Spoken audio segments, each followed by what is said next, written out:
Mindcrime Liberty Show with me, Swithin Dobson, and him, Tim Patton. Today we discuss what would policing look like in Ancapistan.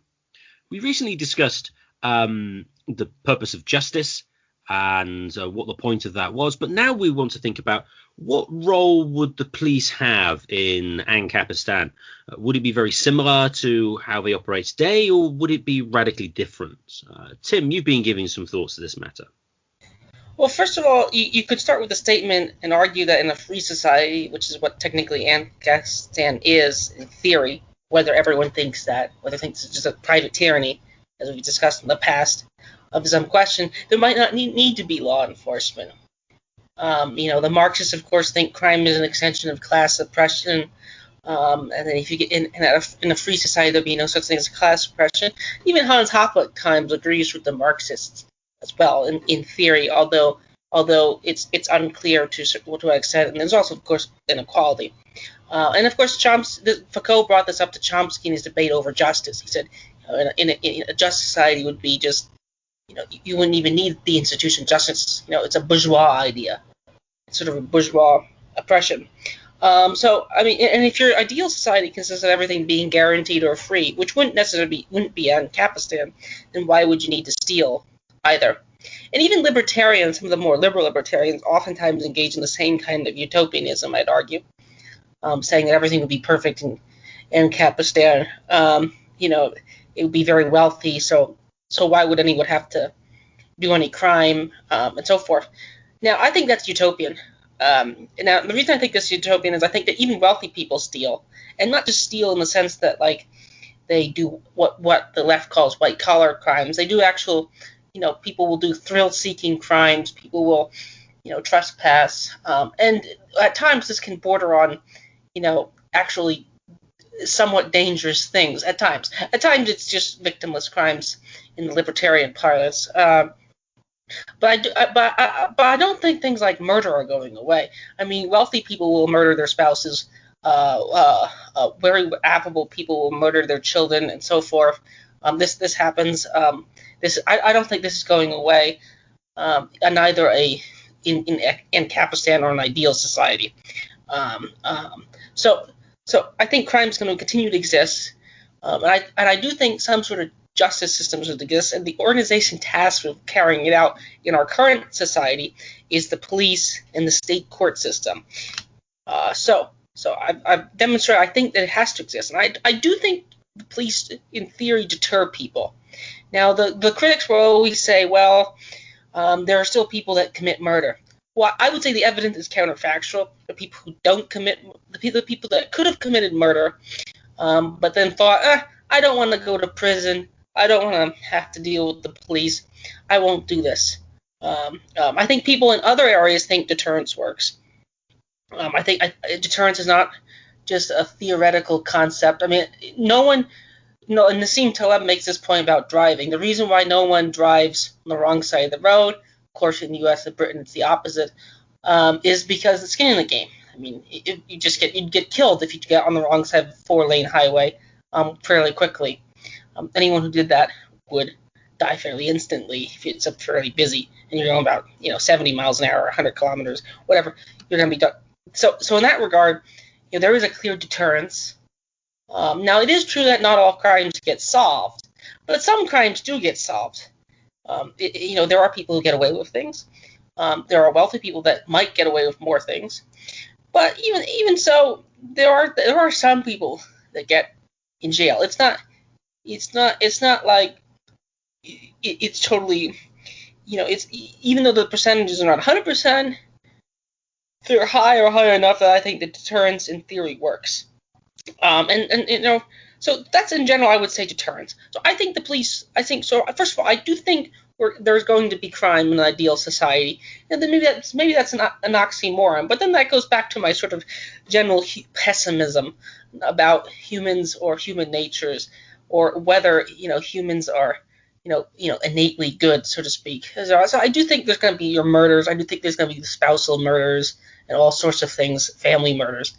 Even in a very wealthy society. And second of all, I do think the police or some organization needs to carry out justice or punishment, or you'll get more of them, or you'll get continuing grievances which could bubble over into even worse things.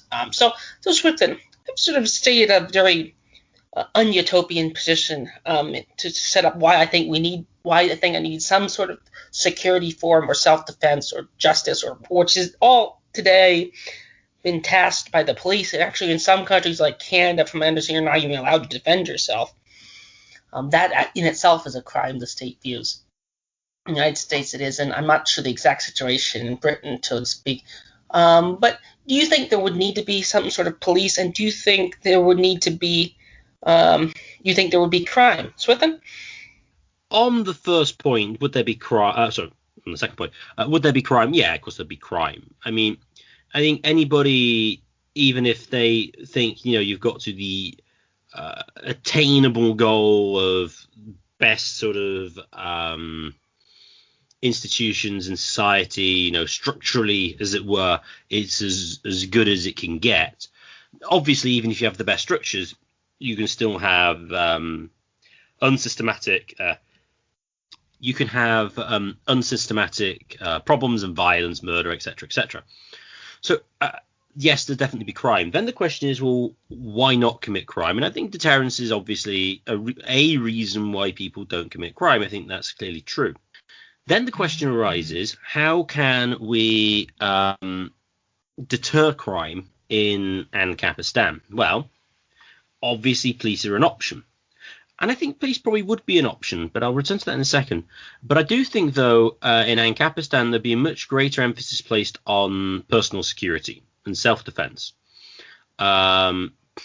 Because, well, there wouldn't be any laws against you defending yourself. So basically in England, it's practically impossible to defend yourself unless you're particularly good with your fists. And if you are, then you'll probably be found guilty of maiming an assailant, just because of how messed up the criminal justice system is in England. But I think there'd be a much greater emphasis played on self-defense.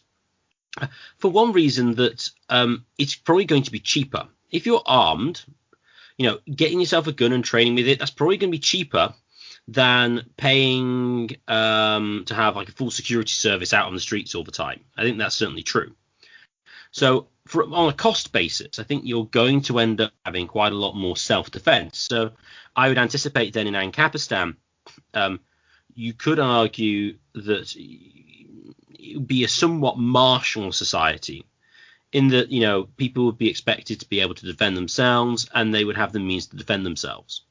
So, whether it's open carry or if it's concealed carry, I don't really know. But I think you certainly have that. However, would it still be helpful to have somebody to deter crime on the streets, maybe from in your own home, or, when you're just unsuspecting, and having somebody there that criminals know can potentially stop them quite easily, and to dissuade them from committing crime? Well, I think yes. I mean, you clearly have private security guards or whatever in places like Disneyland is a good example, various shopping centres. So I do think you would have them. And the question arises in what form they would take. Now, this kind of gets to, I think, to some extent, the somewhat militarization of tactics and style of policing, which has developed really over the last 30, 40 years or so. In England, the traditional way up until the 50s was, it was England. The police weren't armed. They still aren't routinely armed, actually, in England. They have special trained ones who are, but most of them aren't. But basically, back to the 50s, they were considered citizens in uniform, effectively. And what they did is they tended to work alone, and they do the beat patrol. So basically just walk around the same place all the time, and everyone know they were there, and that would deter crime. And then what happened after the 60s, and this is something Peter Hitchens writes a lot about in, say, the Brief History of Crime, is that they then decided to become a reactive force and go into cars. Now, it is Now, obviously, to what extent you need cars is going to be dependent on what the built environments are like. So in America, I'd be surprised you could police without cars. I mean, that's basically going to be impossible because the density isn't high enough, at least in many places, because it's all very car centric. But if you go to more densely populated places, say in England, especially some of the older developments, then beat patrolling is a possibility, and you don't necessarily have just the reactive force. So here, for example, you don't really see the police typically, but then you ring them up to turn up 20 minutes after the criminals left, and you have some of a reactive one. And I don't really think it's as acts as much as a deterrent as it would be if they were you knew they were walking around. So I do think that police would be helpful, especially because not everyone's going to be amazing at self-defense. There's division of labor, there's specialization, that's helpful, and there's going to be maybe environments where you don't really want to be in a position that you want to be ready to defend yourself all the time, and especially to prevent crime in housing, because you're unsuspected, maybe out or something like that, so it could dissuade people then. So I do think having an organization which deters, ideally, it seems to me to make the most sense to have something on foot primarily, although I can see why that wouldn't always work. Now, the question then arises, though, what powers might this organization have, and to what extent are they might be different from the average citizen? That's a separate question. But as to sort of like an organization to deter crime, I think would be useful and would exist. I want to follow up on that point you just made. I actually ironically tend to agree with the Marxists. I just think they tend to do the very thing they claim. The police in some ways defend the ruling class, and I think in the United States and Britain that's exactly what the police do. So the actual functioning of a lot of the functions of the police is to protect the ideological aims and the sort of other and the property of the ruling class. I mean, as we see in the United States currently, there's a huge standing army surrounding the U.S. Capitol. Again, there's no threat to the Capitol actually being stormed currently. Whether that it's actually deterring it is of some question. That is of some question. But I would argue that the police in general do defend the property of the state. They do the state, the schools, the courthouses, and so forth. I mean that's one of the prime roles of the police, and I would assume it's the exact same in Britain. And of course they'd also defend the property of the mega corporations and the large corporations as well. And this is where you get into this sort of, does Walmart pay its fair share? The sort of Kevin Carson style. Keith Preston will oftentimes make this. I've seen people like Thaddeus Russell make this. Look, Walmart has like 10,000 square feet. Your local mom and pop shop doesn't. Walmart is a bigger user of this, and is sort of a free rider. And of course, people like Garen Booker and Brand might make some good counter arguments. I don't think it's as bad as the Carsonites claim it is, but I do think there is a point. I do think there's a point there. I think there's definitely a point there when it comes to like the state property. Military bases are surrounded by military police and so forth. But those issues aside, the issue of citizen on citizen crime, I do in general think it's going to continue to exist, and I do think it's going to happen. I mean, there's serial killers and murderers in the former Soviet Union. There's serial killers and murderers in Cuba. This is not some Western idea. Now, of course, you could always take the Chomsky position to argue that the Soviet Union was a reactionary society. But then again, then why are people like Brent Langel, and that makes even further when people like Richard Wolfers and Brent Langel and all other people defend them. But nonetheless, crime on citizen exists. And I think one of the benefits of the police is division of labor, which you stated. This is the same way with everything else. I mean, if you take any technology, you keep improving on it. It becomes harder and harder for any lay person to do it. Now, not to say that they can't do it or it should be illegal for them to do it, But there is a big difference between a well-armed, your well-armed commando and, some average Joe on the street. As you pointed out with your fists, you're not very good at your fists. And of course you have I won't mention any gender ideas or anything like that. But of course you have your elderly and you have children too. So I'm not trying to say what about the children or anything in that regard, but there are classes of people out there that probably are incapable or not capable of doing effectively. Now, of course, you could go back and say, well, this crime is rare. I think it is to a certain extent rare. And I think in a society that's well off, it's going to be probably rare. But I'm going to continue to state that rich people and well off people commit crimes too.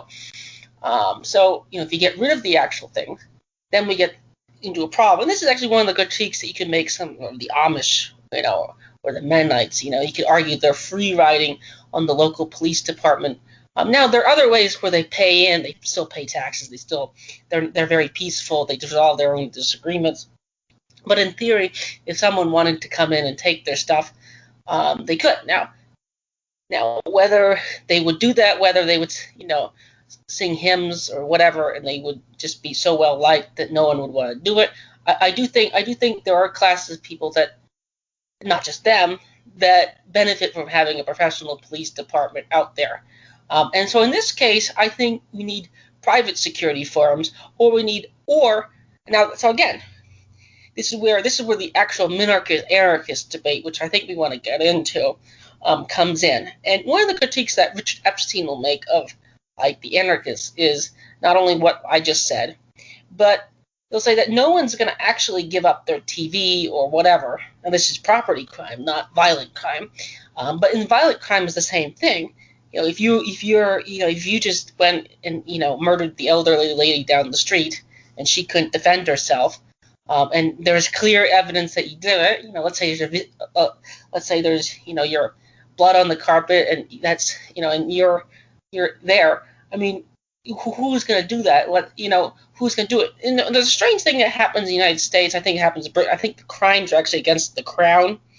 In Britain, they're against. In the United States, they're U.S. versus such and such. The people versus such and such. In that case.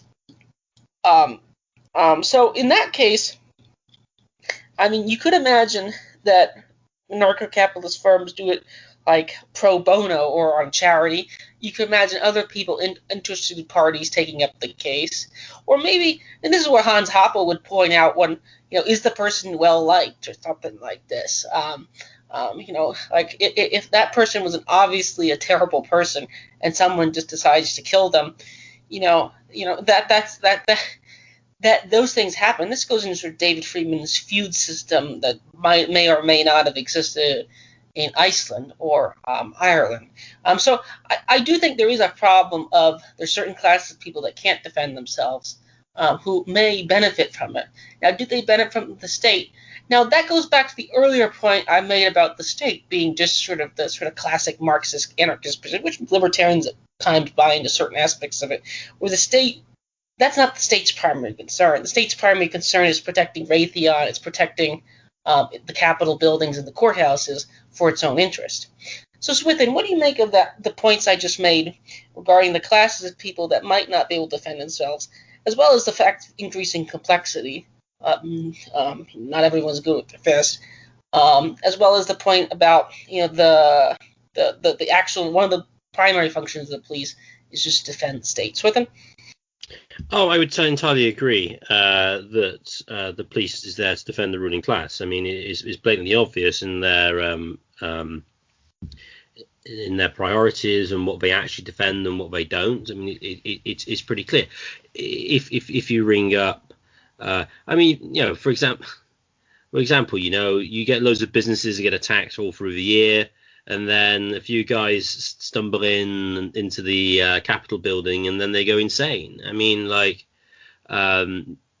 it's blatantly obvious that is the purpose of the police, and now now seems to be enforcing the ideology of the ruling class as well.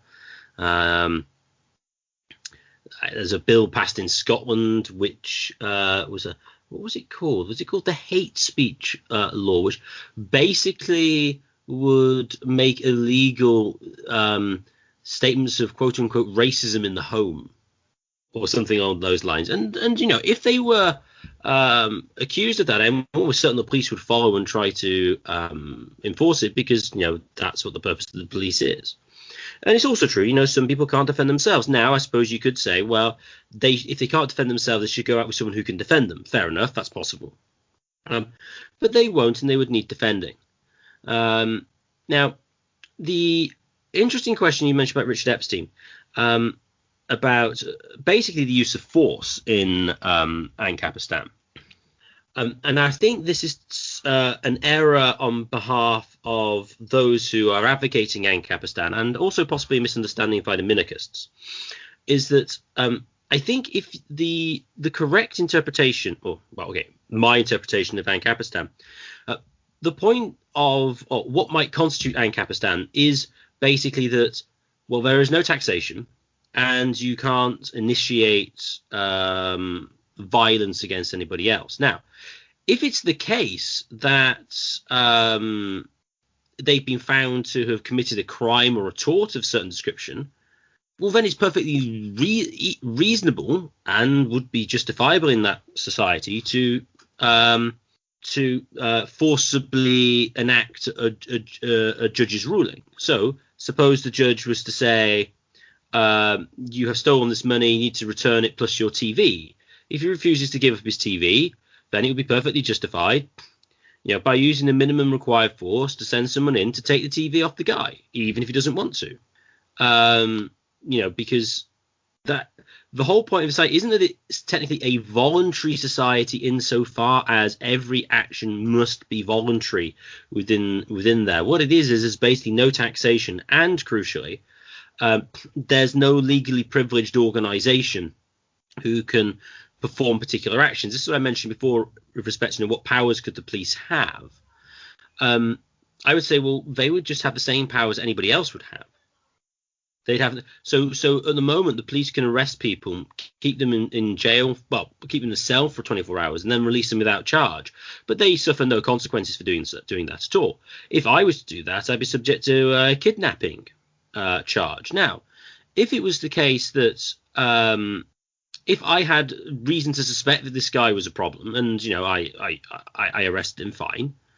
Then if the police was allowed to do that, I would be able to do that. Now, that then begs the question: well, should the police even be able to do that?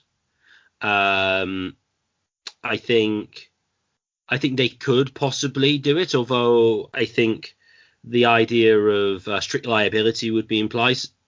So if you thought someone was party to a crime or whatever, and you needed them, and you suspected them, and you put them in jail, like a cell, for 24 hours, and if it transpired that no, they weren't a criminal, then you pay compensation. I think that might be taking us a little bit too far afield into the actual nitty-gritty of the system.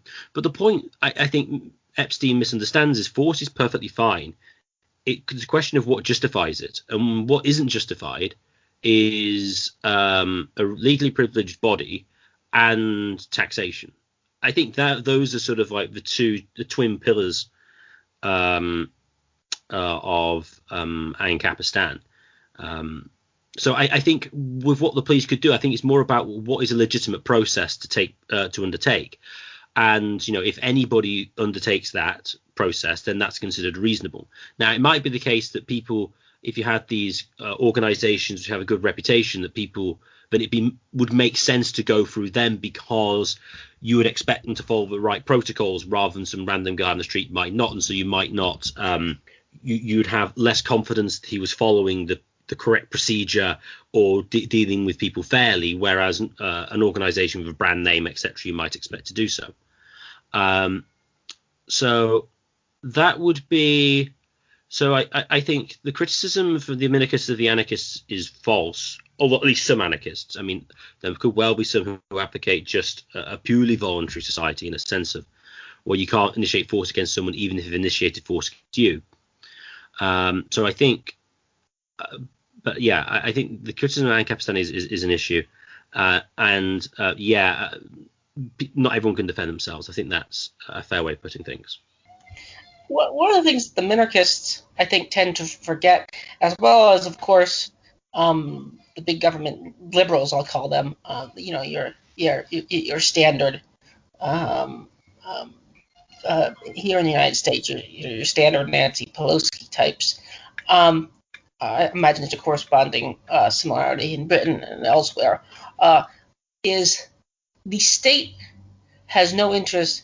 The state doesn't always protect the old lady down the street, which oftentimes is how the police claim to defend what they do. They claim to say they want that's their role, but in practice, they do anything but that. They go after, and this is where I think one of the clear problems. I think the history of like prohibition is actually quite fascinating here in the United States, and the question of various moral crusades in the United States, which led to the vice squads, is actually rather fascinating. Thaddeus Russell interviewed someone a while back. I don't remember her name, but she wrote a book called The Feminist War on Crime, and she argues in that book that like a lot of laws, and this is no surprise to me. It's no surprise to anyone that is not stuck in the normie the normie mind frame, is that like a lot of laws are like and this is true also you get in other circles where the laws are set up in family courts and so forth. In some ways they're a leftover from older era, but a lot of laws are set up to harm productive people, arguably, if anything they exploit people. So this is where I tend to agree with the Marxists here, but just a different interpretation, a different view of the victims, and the actual history of like vice squads and prohibition and like the war on drugs is very complicated. It's worth pointing out that Joe Biden was in favor of all the drug laws. Most Democrats, and a person like Larry Elder, he's a black conservative, would point out, and Thomas Sowell basically would agree too, that many people. I think Martin Luther King himself, the patron saint of the United States, would say that drugs are wretched, they're abhorrent, they're wicked. We should ban them. So it's not just like the Christian right that that created the war on drugs or the war on prostitution or the war on alcohol. In some ways, we could call it the Christian left. The suffragette movement and all these other groups. There's a funny political cartoon I once saw of, stand with the good people, get away from demon rum, and they had a bunch of suffragettes standing as the good people. So like feminism's to some extent behind. There's a joke that that's not quite true, but it's true in general. It's true enough that the first thing the feminists did in the United States was ban alcohol. But nonetheless, and alcohol led to a large militarization of the police, the invention of the FBI, the invention of the organized crime. Because before then, organized crime didn't have as much business, except everyone wanted to drink. So the actual history that goes into this, it's not. There's no. I'm sorry, the new Jim Crow author. There's no boogeyman out there that wanted to put it in. If anything, that boogeyman is Joe Biden or Martin Luther King, but you guys won't take them out anyway. So, take down those two people, and then we could start talking about what the issues of mass incarceration, war on drugs, and so forth. So the actual history of that is rather complicated, but this is where moral crusades come into play. Moral crusades are only possible in that regard of a wealthy society or a society that's making itself poor. China during the Communist Revolution or North Korea may be able to do air quote moral crusades just because it's a really poor society for really oppressive government. But in societies that are way above subsistence, it's really only wealthy societies that can do the more or highly capable societies. So it's like on the ends of the spectrum that can actually pull off a moral crusade of this kind of variety. And actually, the war on hate speech, as you brought up, is itself a moral crusade, which I would argue originates from the Christian left, or the social democratic left, as Moldbug would call it. ultra Calvinists. So those type of things are unprofitable. But people can take wealth they made in other sources to use to finance these crusades. They can be against alcohol. They can be against people teaching their dogs to do salutes. They could be against all sorts of things. But these things, I would argue, are all basically victimless. And this is where Murray Rothbard, I think, is very good. I was reading a recent quote of him talking about climate change and aggression. And he argued why aggression is when it's unclear that there's any clear link between you drinking rum. Now, if you get in a car and actually kill somebody, maybe the rum caused it, but you also have the crime of just driving recklessly. That also could easily be a foreseeable crime. You don't need to add the additional one. Rand Paul, I think, was against the lynching bill. Why? Because everyone thinks murder is illegal. It doesn't matter by what method. You don't need to add some extra, boogeyman word behind it. But like going out, it could be that drugs are bad. I don't really drink, and I've never done any of the other things, but I'm not opposed to people, if Joe Rogan wants to take DMT or marijuana, I don't care. But I do agree with people like Steven Crowder and Joe Rogan to fight. I don't think many people could actually handle themselves with marijuana, which goes back to why people like Martin Luther King and Joe Biden wants to go after drugs, or Malcolm X as well want to go after drugs, because drugs can ruin your community. Now again, it could be that the drug vice squads ruin your community more. But I think this goes back to deterrence. They might actually do deter some things. It could be that deterring prostitution is because Thomas Aquinas thought prostitution was immoral, but he thinks it should be legal. But this goes back into the sort of tricky thing. Is the only society that actually can do that is a wealthy society, or a society that wants to put all its resources into it. And then that just makes society even worse off. So the issue of moral crusades, of things that aren't by any reasonable definition, and you could attack my use of the word reasonable definition, that have any reasonable aggression, is problematic. Now, and actually, this is one of my problems with the sort of anti-abortion movement as well. Gary North Inc., in Ancapistan, would have to have a lot of money to actually go after people as murder, to find them as a vice squad. They'd have to have a lot of power to do that, to find the embryo and zygote that's out there. So I do think there is a sort of technical problem of going after that. But to me, one of the benefits of Ancapistan is none of this would be profitable unless you have other resources. And then, of course, there might be other people to defend them, defend you from that. So maybe you could, if you want to hire, you hire someone. And as you point out, people would be, in theory, equal.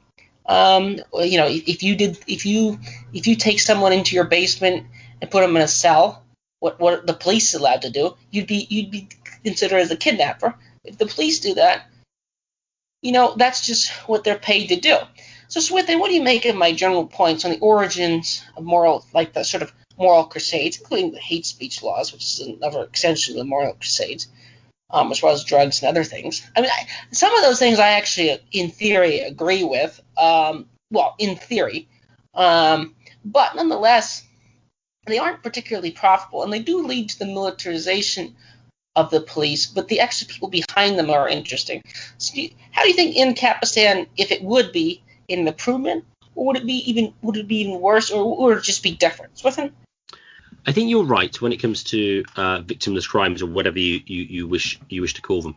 They could well be rather expensive to enforce. That said, I don't think they need well, it depends on how effective they would be. Or put it this way, the issue with a lot of the victimless crime enforcement, which increases the power of the police, is that they cease to have probable cause in many cases. They can just sort of turn up and oh, we just suspect that you might have something, and we can arrest you accordingly. I know in principle you're supposed to get warrants and stuff, but the requirements of that is going down all the time. Similarly, with when they introduced the drink driving laws, I mean, if it was the case that they had evidence that you were driving badly and they pulled you over and you were in fact drunk, well then, okay, yeah, you could think of that as an offence in a certain way, and so that could be prosecuted, fine. But the problem is, I think, with these sort of moral crusades, and to a large extent, is that they basically presume guilt until you prove innocence. So you have to go around and sort of the police can just randomly stop you. And it's also the same thing with the coronavirus legislation to a large extent. Effectively, it assumes that you are a bioweapon without any evidence or any real sort of link that you may in fact be a carrier and may be able to transmit it to somebody else. I mean, that's just completely assumed and not proven.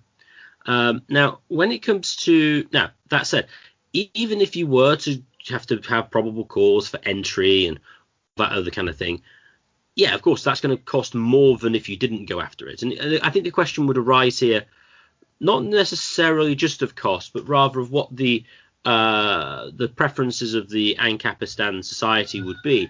If they thought that drugs were particularly bad, they may pay for people to go and forcibly stop people from taking them. Now, this isn't obviously consistent with Rothbardian ethics, but David Friedman acknowledges that is a possible outcome. But it is true that if the enforcement of something to a large extent requires a large bureaucracy and a lot of manpower, then that's probably going to dissuade some people from paying for it. On your point in abortion, I think that's possibly true with abortion, but probably only at the very early stages of abortion. Towards the later stages, trying to prove that an abortion took place would be relatively more straightforward. Now, I don't know what Gary North would say, but if Gary North Inc. were to abide by probable cause requirements to investigate and, innocence until proven guilty, it still might be to some extent expensive, and it may not be that effective, although the question arises, depends how effective people think it is rather than how it actually is. Because if you think an organization can be effective even though in practice it isn't, well, then it actually fulfills the deterrence effect. I suppose that might be an interesting case with the current police, is that those sort of people who don't commit crime and then thought, oh, if I do commit crime, the police will get me. But then there's people who commit crime on the lower end and do it quite regularly, and they go, well, actually, the police are unlikely to get me because they actually have better information about how the police actually do or do not enforce laws. So that's certainly true. So I don't think ancapistan would necessarily not have moral, you could call them moral crusades. And I'm assuming here it's not necessarily Rothbardistan, because Rothbardistan by definition couldn't. I say it's Friedenstan, something along those lines. It could do, but in any sort of ancapistan version is going to have a greater sense of individual responsibility, and will also want to try to influence society where possible without direct force. So I think they're going to be less likely to do that. On moral crusades in general in their origin, I do think it's certainly the case that all the moral crusades we have today are Christian or post-Christian in their origin. Now, it would be interesting to see any other societies which have sort of moral crusades outside the Christian society. Now, I fully expect there are. I mean, you could commit sacrilege and various religious offences in various times, and there would be heretical movements, even presumably among the Aztec or in various tribal societies. So I do think moral crusades will probably exist everywhere and always. That said, you could argue that there's maybe a perfectionistic streak in Christianity, which doesn't exist in other religions, which would make it more prone to moral crusading than would the Aztec or some African tribal society. Although I don't know if that's 100% true. I'd have to research more. But that'd be my broad response on sort of moral crusading, its cost, etc. The cost point on moral crusade, I think is the key point, and I think it's the central point. I think it's in the end why they're probably gonna go away. They're just not worth it. And as far as Gary North Inc. is concerned, that's just my name of a hypothetical firm, which in some ways is a boogeyman. In some ways, it's just a personification of like the worst tendencies the left thinks of ancapistan they could imagine. I sort of invented that in my head a while back. But moral crusades happen in you could argue that in Chomskyite moral crusades would happen too. As of course the hate speech laws for one thing, and of course the climate change thing. Now of course they would argue that it's aggression, relation, pollution. But then you get into the coast theory, and you get into other things about that, like you actually, and David Friedman has brought this up, maybe banning you from having a power plant is itself an aggressive act. We've stated this in previous episodes. The left advocates the police. Actual distinct socialist societies have had lots of police. They actually, in some ways, had more police, probably. They're some of the most policed societies in the world. I mean, current day China, you have actual standing police.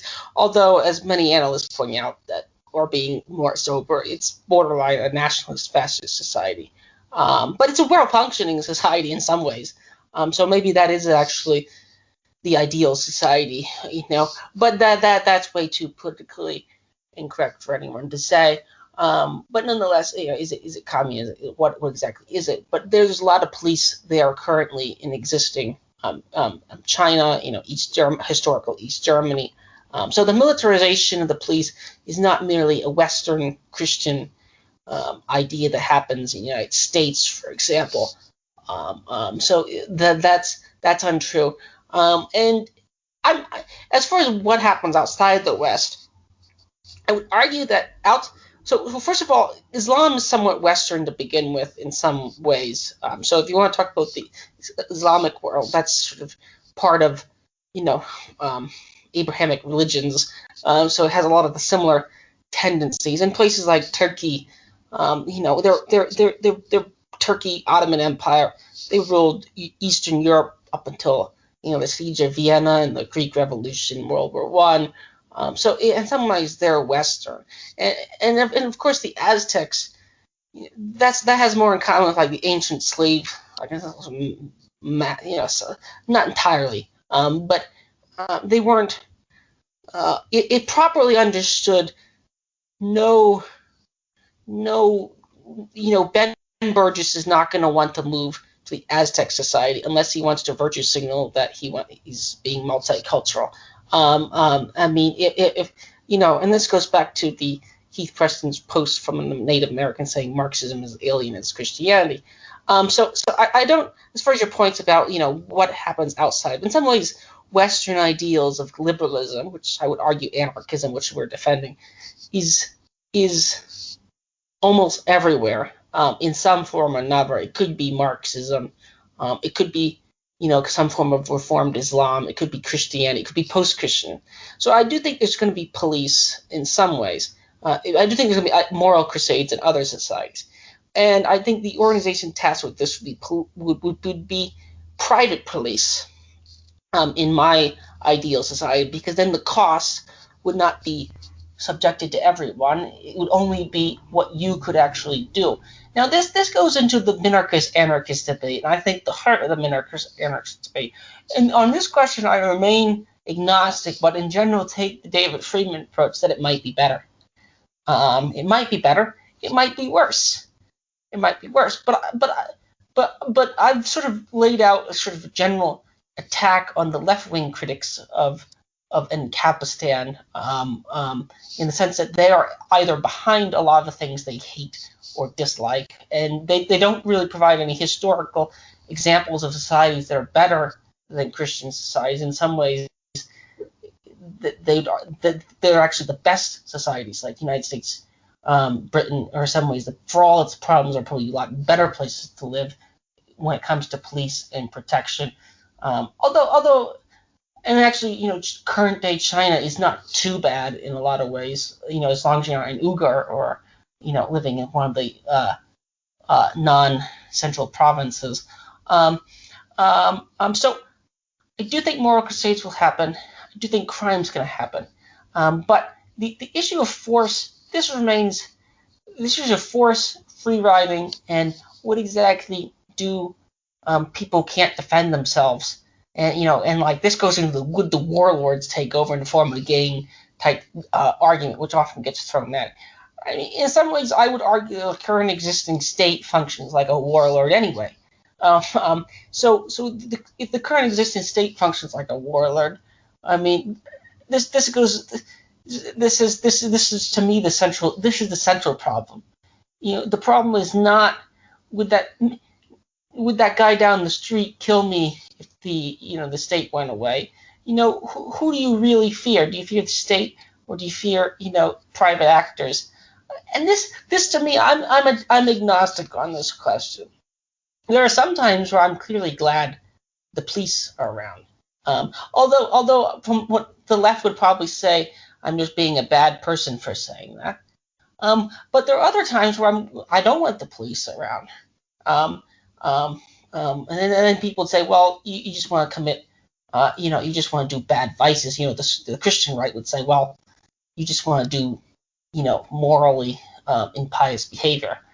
So from my perspective, I think it's a case-by-case basis, and I don't really have a general theory or answer to the anarchist view. I've just, as a pure level, a sort of platonic level, I've decided on anarchism. I think it's the better position to defend, and it sort of gets you away from actually having to defend the current state, which I have no interest in doing. And since COVID, I have increasingly zero interest in defending. I mean, the police don't defend any private bourgeois, petite bourgeois property. They actually go after it. They actually go after productive people, and they, give all the money to the state employees to go after them more. So I'd argue there's the warlord that everyone fears. And in some ways, the sort of cultural left is behind creating it. And we've discussed this on previous sessions, like why the left will abolish the state. I mean, they're in much as Joe Biden and Malcolm X and Martin Luther King are as much involved with the mass incarceration in the United States, believe it or not, as some boogeyman Gary North is. So those are my general comments on this sort of anarchist-minarchist debate. I don't have an answer to it, but I would say the actual warlord now is, the existing state. So Swithin, what do you make of those comments? I've rambled on to a certain extent about that. And what do you make of the anarchist-minarchist in the actual existing place, as well as the other, the multicultural comments as hegemony? Swithin? When it comes to the anarchist-minarchist debate, I don't really think that's a debate over whether there should be one police force rather than multiple. I mean, that's the main one. But I think you've rightly pointed out, I think everybody wants an organization, well, apart from the pacifists, that can forcibly impose a certain rule upon other people. The question is, what rule should they enforce and how should you go about doing it? The difference between, outlined before, between the minarchists and the anarchists is that the minarchists think it's fine to try and fund this organization by taking stuff from people who might not want to fund them, whereas the anarchists say, no, you shouldn't. I mean, that's ultimately the difference. But I think most of them would then agree, beyond that, if they are committing what they consider a crime, they can kind of, enforce it. On the multicultural point, yes, I do think it is true that liberalism has gone around the world in certain forms. So you could say that is having a bigger impact to encourage crusading in certain types. But yeah, I say it's unclear to me as to which societies are more prone to it than others. But yeah, overall, as I say, I think the big question is not whether the police exist; it's how they're funded and what they enforce. I think that's really the big question. And secondly, can they have legal privileges over and above what the other average citizen would have? I think that's really the main issue here, I think. One of the questions I always have is do actually we've stated the fact that the actual one of the primary functions of the police is to defend the ruling class. But with groups like the Social Democrats, oftentimes I see in standard commentary, and since, as Baldwin points out, the universities have always, to a certain extent, been further left than the general population, so they sort of bugaboo, your normal conservative type positions. They oftentimes say the police are the defender of the blue, and actually they're the ones who fly the flags. But here in the United States, in some ways, recently, you see armed, you guys see armed people walking around capitals, dressed in full uniform that are private citizens. They're probably not Biden supporters. So one of my interesting questions is to what extent do you think the Social Democrats actually support the actual existing police? Because this gets thrown at ancapistan that you get two critiques get thrown out. One is that it would be just a police state with this sort of RoboCop police force there, which in some ways I would argue that we're in a society that you guys at times defend. We already increasingly have, and in places like Britain and Canada where it's illegal to defend yourself, I'd argue that's already in some ways there, the sort of anarcho-tyranny. But what do you think of the sort of Social Democrats' view of it, of police, and as far as the critiques that go toward ancapistan in that regard? Swithin? The Social Democrats posture against the police at all times, but once the police and the current political system is at threat, they then rally behind and become the big bootlickers in existence. So, as ever, again, it's not really a pro-police, anti-police to our extent, unless you say anti-police is anti-legal privilege of the police, in which case you have to take the anarchist position.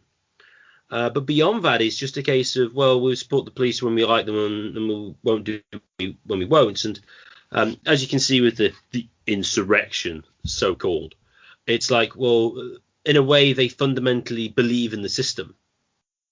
And so, because that's why they're reformists. And so ultimately they will then defend it. So I think that's the way to understand the way the Social Democrats approach it. In a sense, it's similar to the Conservatives in certain respects, who are reformist types. Oh, they're just good, but we sort of need to, soften some edges or harden some edges, more in the case of the Conservatives, I suppose. But they fundamentally think, the legal privileges of the police are justified, and, the state as such is, as it's currently constituted in the United States, is legitimate in certain ways. Now, I do think that's waning on the right, but especially the left, apart from the anarchist left, are very much, the system itself is kind of ultimately good. It's sort of you've got bad actors messing with the system. I think that's the way I would approach the Social Democrat position. The bad actor position, to me, is also cuts into the heart of the. I think Bastiat has a quote about it, like that to me cuts into the heart of the anarchist debate. If there are bad actors, the most, and we say this as a joke at once, what do you call a small group of people? They're a gang. What do you call a large group? It's a government. A large group of people is called the government. There's a bad actor point regarding human pessimism. If you're pessimistic about humans, I would argue that you'd have to be an you ought to be an anarchist if you're pessimistic about humans. If you're an idealist, then you actually think this sort of circles back to my opening utopian comments that brought up Foucault-Chomsky debate. If you're an idealist about humans, but this is where the reformist comes in, and this is where you're going to force people to be free, where you're going to force people to be free. This is where the Orwell slogans that show up in his wonderful book 1984 comes up, where so. Do you think that those comments about human pessimism leading to anarchism is actually the correct intellectual way to think about it? Oh yeah, certainly. I mean, that's what can set me towards sort of a you could a broadly anarchistic position. Robert Lefebvre, I think you pronounce his name. If men are angels, you don't need government, and if they are evil, then you dare not have one. Which I think is a perfectly accurate statement. Now, I still think society needs leaders, but having them in a dual law position is highly dangerous, which is effectively the situation you have with effective legal privilege. Yes, notwithstanding the argument that someone needs to set the laws in a certain sense and decide what's legitimate and what's not, that's always going to be an issue. And then there's questions about the mechanism, how that could be constituted.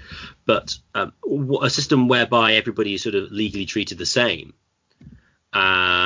as individuals, not as office holders, note, because some will defend, yes, as office holders they are treated equal. Whoever holds office is treated equal. It's like, no. Not as office holders, as individuals over a certain age and of mental competency. If they are all treated the same, then that, I think, is likely to lead to, legally speaking, that is going to lead to an average better outcome. So yeah, I do think that pessimism point is really the best argument for anarchism. Just now, I'd like to thank everyone for listening. If you've enjoyed this, please share it with your friends and family, and subscribe to us on Podbean and on YouTube. The more subscribers we get, the higher in the search rankings we go, and the more people can listen to this material. And finally, if you'd like to contact the show for any reason, please contact us at mindcrimelibernyshow@gmail.com. That's mindcrimelibernyshow@gmail.com.